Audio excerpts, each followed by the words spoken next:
Plastic has taken over our daily lives, from our food to the environment we live in. It has gotten to the point where we don't even notice it anymore. If this continues, we can expect our world to change forever, for the worst. However, we can prevent this if we work together.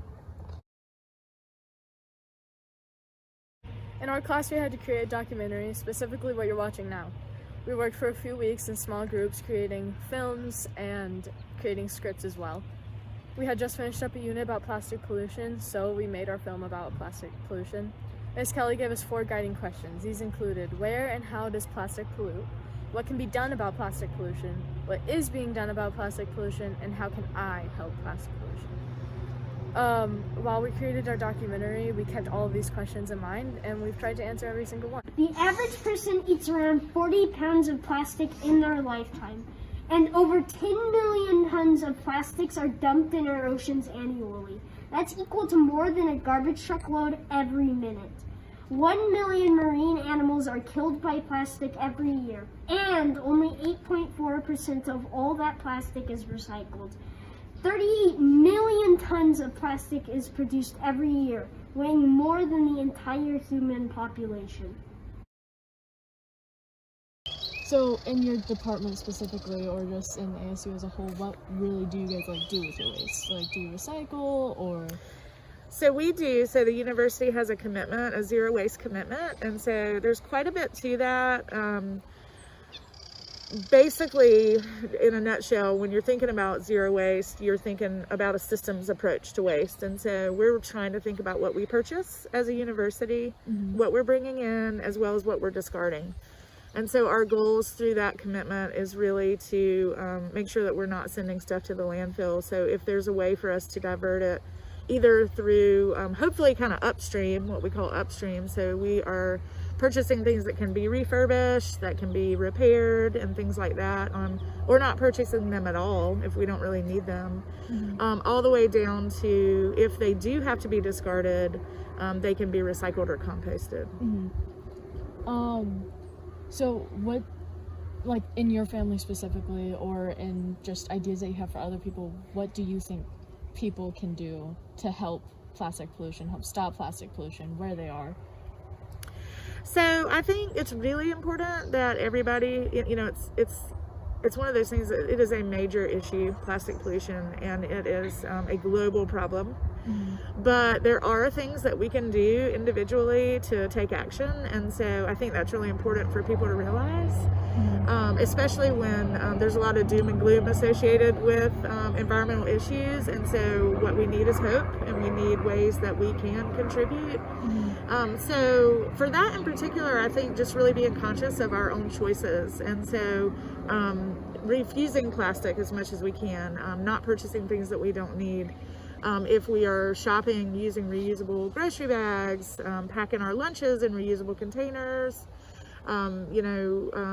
just trying to be real conscious of what we're doing individually or as a family, and then recycling and composting where we can. So that is really important. There's so many things that, like I said, upstream that are much more important than that, but it is very important to participate in those programs because it will help drive some of the policy that will be needed in the future to move us away from so much dependence on plastic. Yeah. Give me 1 second. Yeah, no problem. I'm actually curious, is actually on there, but what inventions have you heard of, or that you may even use, or that ASU use to replace plastic?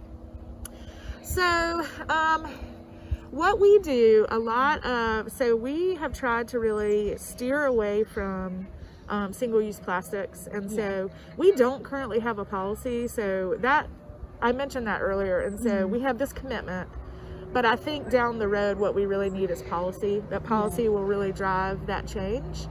But what we do is, for example, I'll use the football stadium as an example because we've done a lot of work over the years to source compostable items. So we compost on campus, and so everything that goes through our compost facility never leaves the mountain. Yeah. It's about a mile from campus, maybe less than a mile from campus. And so really composting, if we have to discard something, that's our most desired stream. And so we've done a lot of sourcing compostables on campus. So our to-go containers and things like that, to-go cups, all of the disposables that we do have to use, like in the football stadium, you wouldn't give 25,000 people glasses and china and silverware. It just wouldn't be feasible to do that. Ideally, that's a way for you to reduce waste overall, is using reusables. But in the alternative, if we can source compostables and then compost them right here on campus, and then we're able to use that finished compost in our landscaping on campus, it's a really great closed loop system. So it's the most desired system for us. And so recycling is great, like I said, but it still travels off the mountain, and so does our trash. So I would say the composting piece is pretty integral to our efforts. Yeah. So you guys are focusing more on the recycling than actual like things to replace plastic. On the composting piece, so replacing the plastic with compostables.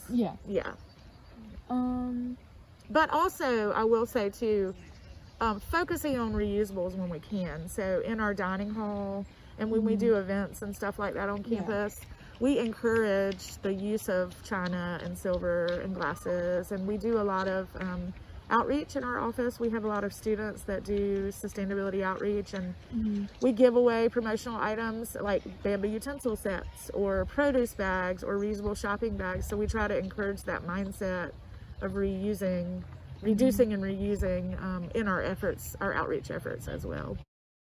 Plastic has had an undeniable impact on our society and will continue to affect us for centuries to come. It can seem overwhelming at times, knowing that plastic is damaging our environment and feeling like there's nothing that you can do about it. So, like everyone else, you just ignore it. You accept that this is the way it is and we can never change it. This, however, is not true. Despite how little only changing the way you live will affect the problem, you aren't the only one taking action. If we all change, then we can truly fight this issue. All it takes is for you to take action. Here are some things that you can do now. Bring your own bags to the grocery store. Stop using plastic straws. Reuse single-use plastics like Ziploc bags. Recycle. Buy less plastic in general. Don't use plastic water bottles. Use metal or glass. Volunteer to clean up beaches. Let your family know how much damage plastic causes.